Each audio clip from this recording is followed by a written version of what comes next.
Hello student, today we start a new lesson, chapter number 12 in Political Science 12th class, Planning and Development, NITI Aayog. आज हम जो राजनीति विज्ञान के अध्याय नंबर 12 से रिलेटेड स्टडी करेंगे जिसका नाम है प्लानिंग एंड डेवलपमेंट यानी कि नियोजन और विकास। इसमें स्पेशली जो नीति आयोग है उससे रिलेटेड आज हम डिस्कशन करेंगे। So start today's topic.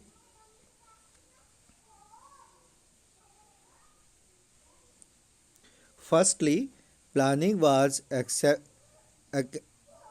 accepted by the Soviet Russia in 1928 for the development and growth of country economic, यानी कि जो सोवियत रूस ने सर्वप्रथम 1928 में अर्थव्यवस्था के विकास और वृद्धि हेतु नियोजन को स्वीकारा था। यानी कि वर्ल्ड में जो सबसे पहले जो प्लानिंग है उसको एक्सेप्ट किया था सोवियत रूस ने उसको एक्सेप्ट किया था 1928 में, जिसमें उसने अपनी जो इकोनॉमिक ग्रोथ है यानी कि जो अर्थव्यवस्था है उसके डेवलपमेंट एंड ग्रोथ यानी कि विकास और वृद्धि के लिए इस चीज़ को अपनाया था। The planning commission was formed on 12 March 1950 by the government of India. It is non-constitutional body. 15 मार्च 1950 में भारत सरकार द्वारा योजना आयोग का गठन किया गया। तो जो भारत में जो योजना आयोग का गठन है वो 15 मार्च 1950 को किया गया। 15 मार्च 1950 में भारत में जो प्लानिंग कमीशन है उसकी फॉर्मेशन हुई और यह सरकार द्वारा निर्मित एक गैर संवैधानिक निकाय था। गैर संवैधानिक निकाय का मतलब है इसका वर्णन संविधान के अंतर्गत नहीं आता था। संविधान निर्माण के बाद में इस जो कमीशन है, ये जो आयोग है वो गठित किया गया था।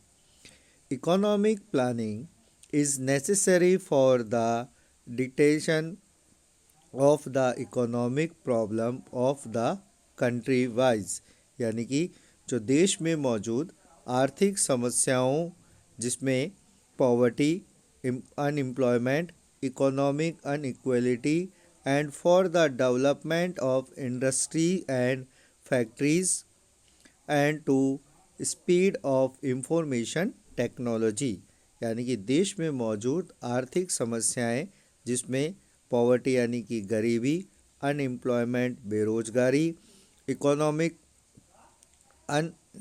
अनइक्वलिटी आर्थिक विषमता और जो उद्योगों व कारखानों का विकास और किस तरीके से जो इंफॉर्मेशन टेक्नोलॉजी है उसको गति दी जाए, इसके लिए इकोनॉमिक प्लानिंग आवश्यक मानी जाती है। तो किसी भी देश की जो अर्थव्यवस्था है उसको बूस्ट करने के लिए, उसको स्पीडली उसमें इंक्रीज़ करने के लिए, टेक्नोलॉजी को इंक्रीज़ करने के लिए इकोनॉमिक प्लानिंग की आवश्यकता होती है।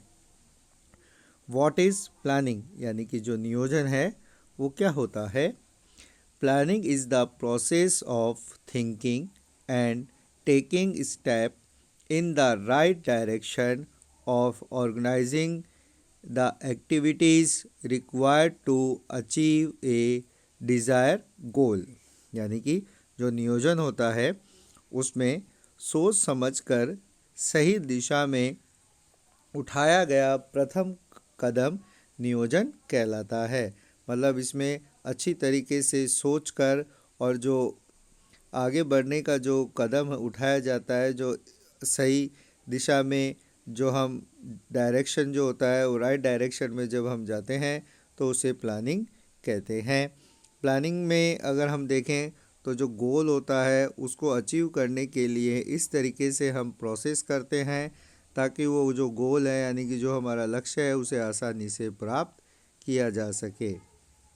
It is necessary for the planning that the purpose is clear, the mean and if effort to achieve the should be ensured and the duration should be fixed, यानी कि नियोजन के लिए आवश्यक है कि उसका जो उद्देश्य है यानी कि जो पर्पज़ है प्लानिंग का वो एकदम स्पष्ट हो, क्लियर हो। उसे प्राप्त करने के लिए जितने भी हम जो मीन्स यानी कि जो साधन और एफर्ट यानी कि जो प्रयास करते हैं वो व्यवस्थित होने चाहिए और उनका जो टाइम है यानी कि जो उनकी ड्यूरेशन है वो भी फिक्स होनी चाहिए कि हमें इतने समय में इस लक्ष्य को प्राप्त करना है। ये प्लानिंग के लिए बहुत ही आवश्यक माना जाता है। वाई प्लानिंग यानी कि जो नियोजन है वो क्यों किया जाता है? To fulfil social and economic purpose in our country planning was adopted.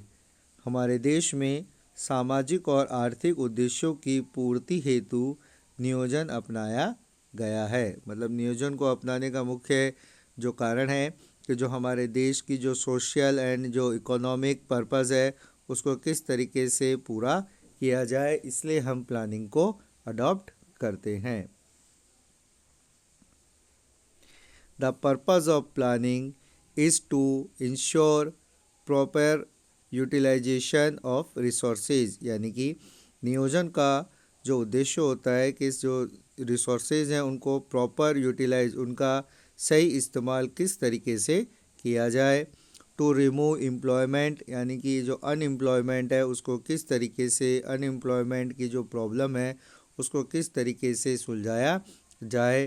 To प्रोकेट Pro-Matte skill development, यानी कि जो कौशल विकास है उसको किस तरीके से बढ़ाया जाए, उसका विकास किस तरीके से किया जाए। And people welfare increase in national growth per capita income, यानी कि प्रति व्यक्ति आय में किस तरीके से बढ़ोतरी की जाए। Self sufficiency and people welfare it, आत्मनिर्भरता और जन कल्याण आदि के लिए हम प्लानिंग को अपनाते हैं।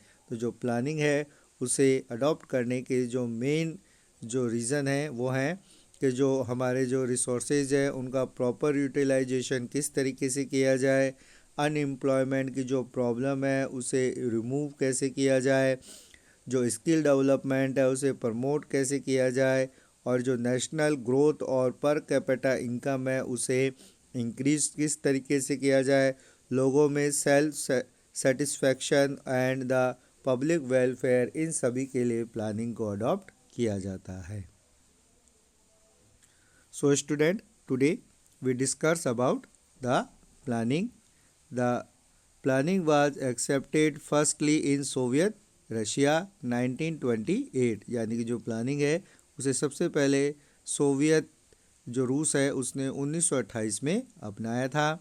और इंडिया में जो प्लानिंग कमीशन है उसकी फॉर्मेशन 15 मार्च 1950 को हुई थी, यानी कि जो 15 मार्च 1950 को भारत में प्लानिंग कमीशन बनाया गया था।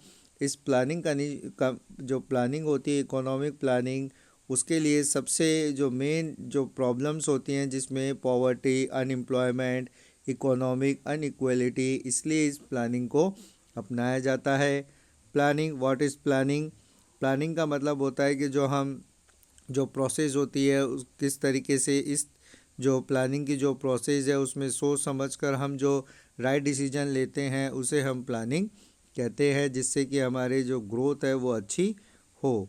और साथ ही साथ अगर हम देखें तो जो प्लानिंग होती है उसमें जो प्लानिंग का जो पर्पस होता है वो क्लियर होना चाहिए, उसके जो मीन और एफर्ट्स हैं वो हमें अच्छी तरीके से करने चाहिए, और उसको प्राप्त करने का जो ड्यूरेशन है यानी कि जो उसकी अवधि है वो फिक्स्ड होनी चाहिए। वाई प्लानिंग, यानी कि जो प्लानिंग होती है उसे क्यों अपनाया जाता है? तो जो इकोनॉमिक और सोशल पर्पस होता है उसे फिल करने के लिए प्लानिंग को अपनाया जाता है। और इसके बाद अगर हम देखें तो जो प्लानिंग का जो मेन रीज़न है वो इसका जो पर्पस है तो है proper utilisation of resources, remove unemployment, promote skill development, increase national growth and per capita income, self-sufficiency and public welfare.